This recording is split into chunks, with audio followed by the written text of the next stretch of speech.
So you saw what the garden looked like before we got everything going for the season. Now I'm just going to give you a quick walkthrough and show you what the garden looked like a month and a half later. Over here in this same garden bed here, the onions and the carrots are good companions because the onions and the carrots work with each other in terms of companionship. The onions deter the carrot fly and the carrots deter the onion fly. Back here we have some of our pepper plants coming up, and we have some marigolds, French marigolds, not just marigolds, French marigolds. French marigolds has a compound in it called alpha-terphenyl. And that alpha-terphenyl is a compound that repels root knot nematodes. So that's a good companion when you start talking about peppers, tomatoes, as well as our cucumbers here. You see we have some straight 8 cucumbers coming up here. And the same thing, those marigolds are good companions when it comes down to cucumbers. And this is our rainbow Swiss chard. We're in the middle of the day, about 85, so they're in need of a little water. And the dark opal basil is another one of our companion plants that gives off the scent that confuses other insects. And that helps us be able to grow a more successful garden throughout the summer. We have some carrots here that are going to seed, and that is where all of this comes from. All of these are self-seeded, and then I just move them. So this entire bed here is pretty much taking care of itself. And then here we go again, self-seeded. This here is our black pearls.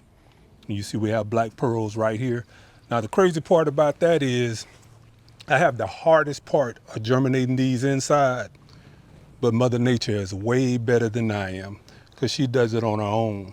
These things were dropped out here throughout the course of the wintertime, and they seeded themselves. Right here is a Christmas gift my son got me, and this is a honey jar jujube. I left it on the side of the driveway, and of course the deer got a hold of it and took all my fruit off. She seems to be bouncing back pretty well. Got a lot going on over here, a lot of transitioning. Right here, look at the leaves on these things. And this is our old-timey blue collard, and they're going to seed. So again, we're transitioning. And once these go to seed, we're gonna let these come out.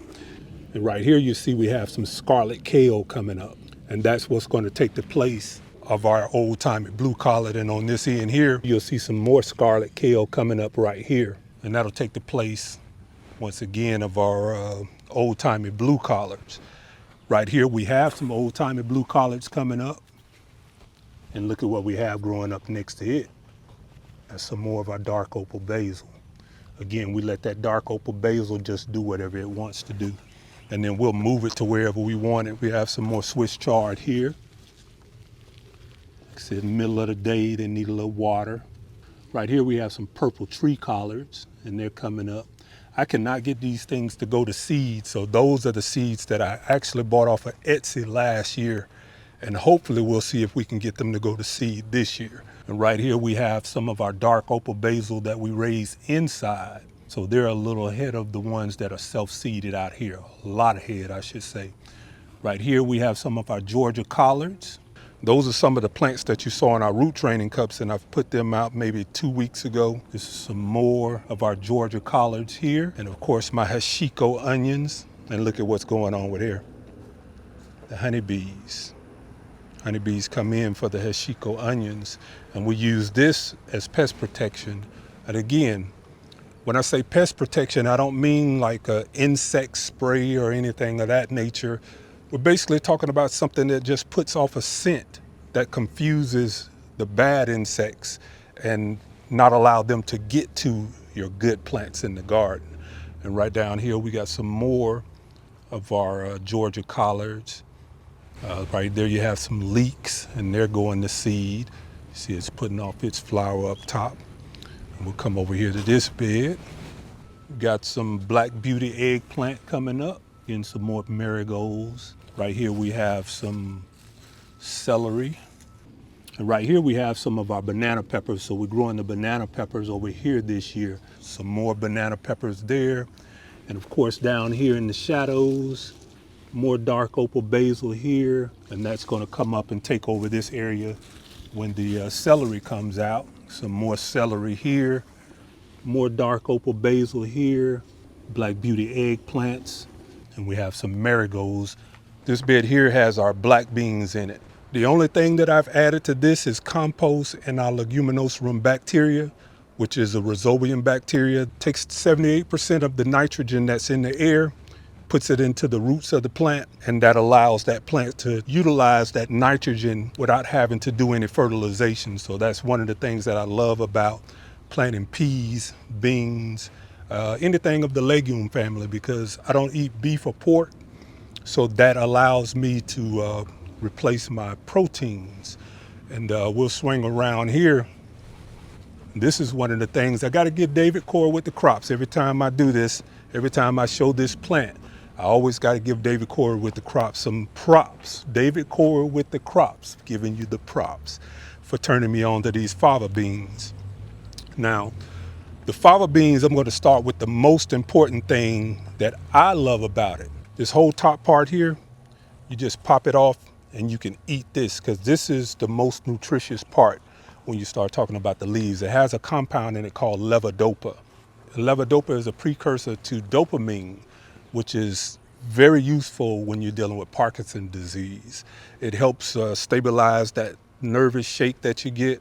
There's so many scientific studies that prove how effective this is in dealing with Parkinson's disease. So right here, talking about our fava beans, and if we go down here, you see them coming up. Now you can eat these when they're small like this here, just like a green bean, or you can let them grow and they'll get probably 6 inches long, and then you can eat them as a dry bean. But that's one of the things that, look at what we have here, a ladybug. That's the natural cycle of the garden. The ladybugs come in and they're looking for the aphids, because if you don't have anything to feed the ladybug, she's not gonna hang around.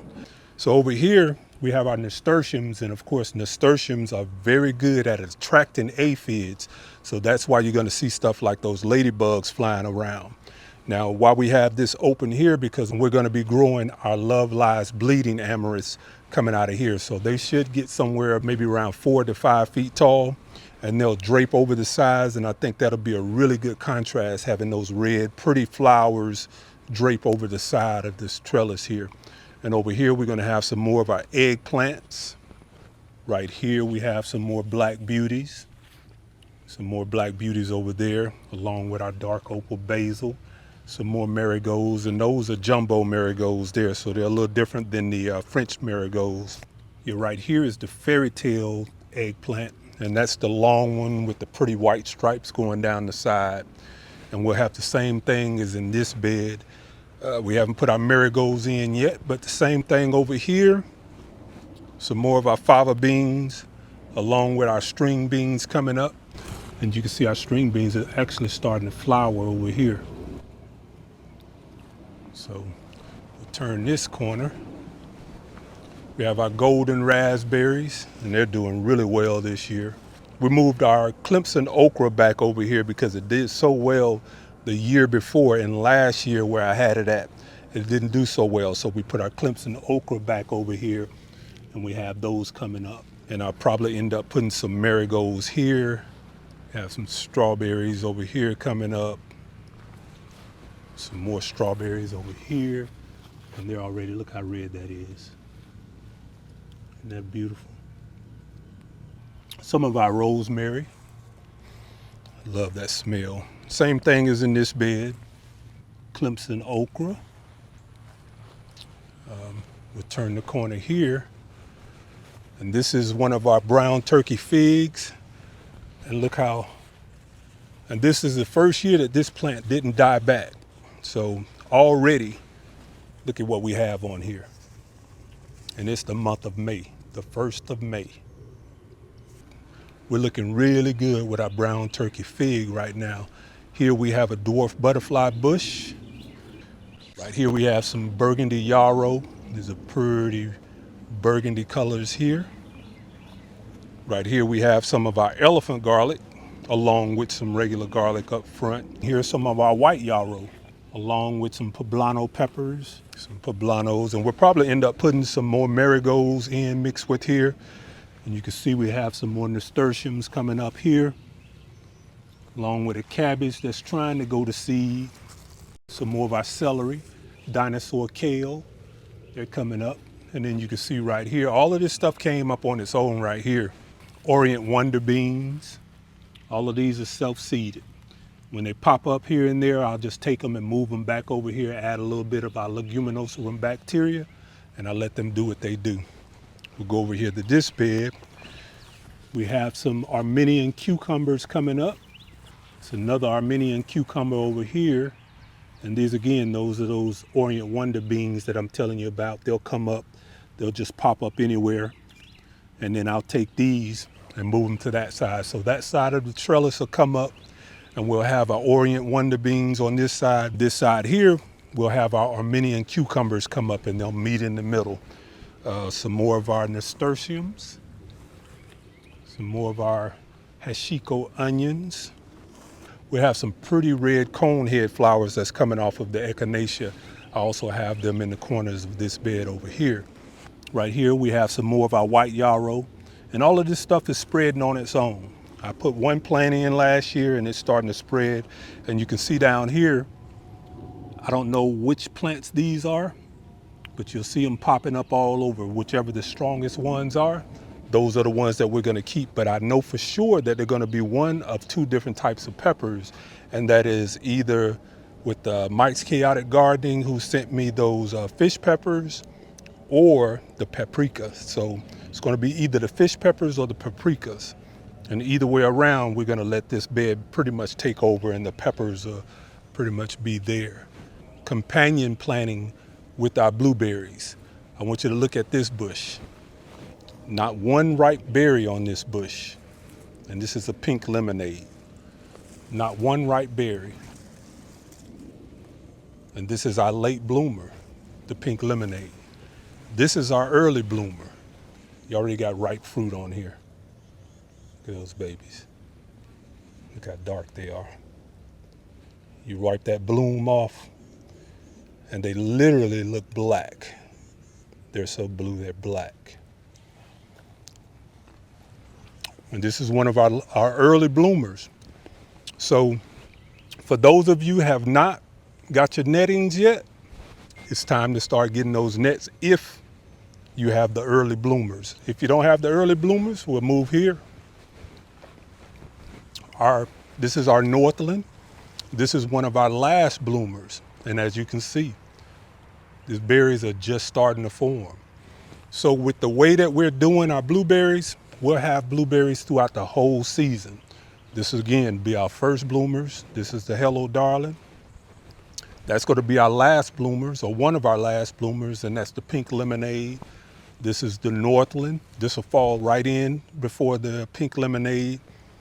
And right here we have a Bless Your Heart, and you can see the Bless Your Heart is even behind those. Look at all the berries on there, but not one ripe berry. This all plays into what I'm talking about when we're talking about companion planting. And right here we have another one of our Hello Darlings, which is again one of our first to ripen throughout the season. And look at those berry sizes on there. So we're gonna let the birds get a little bit of it. Look at the size of these things. Look at my thumb and the size. Huge. We're gonna take that since it ain't bothering nobody. Here is our Sweetheart. And this was our best producer last year, but I think she's gonna be in competition this year because the Hello Darling, being an early bloomer, kept getting knocked back from those late frosts. But this year, we actually had a decent spring. So this is the first time this plant is able to produce. And this thing is so weighted down, even after pruning, it just weights the whole bush down. That's how much is on it. And here's another one of my favorites in the garden. Those are radish pods. You see those pods there? Very good for the sinuses. And if you're dealing with asthma. Right here we have some red onions. Some more of our elephant garlic here. And we're gonna take y'all around here to some of the new stuff that we have going on. Our fruit trees. Now that we're getting those warm temperatures. And this is one of our all-in-one almond trees that we have, and you can get that. That's available on growingoutthebox.com. Right here, this is our methley. And you can see we have some plums going on here. This is the third year with this methley, so I'm really surprised that it's holding its fruits this year, because usually it's in year 3, 4 that they start producing. But as you can see, got quite a few fruit on here. All of our blueberry cuttings, for everybody who's asking what happened to the cuttings that we did with our blueberry bushes, this is a sweetheart. This is from last year now. Look at this baby. She's already putting off. This is a sweetheart. This is a Chandler. And here we have a sharp blue. This is a Northland. This is our Perpetua. Now what I'm learning about the Perpetua, which I didn't know last year, she does not like this Georgia heat. So we're gonna be growing the Perpetua up on the patio this year. This is a dwarf methyl plum tree, and she'll get probably 10 to 12 feet tall. This is what we're talking about, a prune tree. That's the purple Italian. And this is a yellow Shiro. And this bush was put in last year, and look at all the growth that it's got on it. And right here, we have our green gauge. And this is, again, available on growingoutthebox.com. All these plum trees that you see out here. Now, this one is the beauty. And for some reason, the beauty has not come out of dormancy yet. And we're well in the spring. But one thing that you can do to find out if your plant is living or not, give it a scratch test. You see that green in there? That's letting you know that she's there. She's just being a little stubborn. This is my first year with the beauty, so I really don't know the characteristics of the plant. And as I learn it, then I can share this with you. And over here, we got some more of our marigolds, along with the red beefsteak. We have some more of our echinacea, purpurea. This is a Cherokee purple here. Some more of our marigolds planted with our Cherokee purple. Some more of our echinacea down there. Okay, right here we have our Mr. Stripey. Now this is a huge tomato. Sometimes these things get up to 3 to 4 pounds. And you see we already got one coming in here. Got another one starting up here. We're just gonna tickle her a little bit. Get it going. Got some more of our marigolds going here. Some more of our strawberries. The birds have already started getting to them. But we're gonna sacrifice some of them. Some more of our strawberries. And these are Ozark. These are Ozark, all of these are Ozark. And you can tell when that spring is coming on real good and we're getting close to summer, because that's when these babies will start putting off all of that new growth, and then those leaves will start to grow. So you got some of them a little more advanced than others. But look down there, you got all those down here. We'll start to do a little harvest on those. Same thing here, Ozark. How big that baby is. It's gonna be a nice size one. It's Ozark strawberries. All of these, again, Ozark. Some more there. Same thing as in that bed, Mr. Stripey. Got a couple of more Mr. Stripeys. Now this is something that I want to tell you guys. You see these suckers down here? We got 1, 2, 3 suckers, 4, 5 suckers. When you go to the big box store, stop buying 5 and 6 of these plants. If you're gonna get one of these plants from the big box store, if it is an heirloom, all you wanna do is get one plant. This one plant is gonna give you these suckers. You take those, pinch it off, and this is what you do with it. Stick that in the soil. That's gonna put on some roots. This one plant, if you got this from the big box store, this one plant can give you as many suckers that you're gonna get off of it. Because at the end of the day, we want at least 12 inches between the soil and our first level of leaves. This is our icicle radish that's going to seed, and we'll take the radish pods off of this. These are snacks all summer long. Got some more of our dinosaur kale. Got radish coming up all on the bottom here, and we'll be putting some more eggplants in this bed as well. Our purple hull black eyed peas coming up here. Because it's been cool the last few days, actually it's been cool for pretty much most of the spring. They haven't gotten that heat that they need to really take off, but as soon as that sun comes in, they're gonna take off. But these are our pink-eyed purple hull peas. Over here we have some contender beans, and you can see they're a little more advanced. Got flowers coming in already, so this will act as a pollinator as well as some more of our green manure. And here is that bush that we were talking about moving, our brown turkey that we were talking about moving when we brought the first season out. But you can see she's already starting to put off fruit as well. Already got figs. And this is our brown turkey. Go over here, and this is our berry patch. Some blackberries over here, some golden raspberries, some red raspberries, some more blackberries. And these are giant blackberries. This thing put off, and it's a prolific producer. Some more of our blackberries. And down here we have some Swiss chard. Got some more of our dark opal basil, some more marigolds, some more Swiss chard. And inside the netting here, this is one of our Georgia candy roasters that's coming up. And we're trying to make sure we get through the squash season without that squash vine board getting us. And here we have another transition going on because we have our peanuts starting to pop up. Not many of them, but we have a few of our peanuts that are popping up.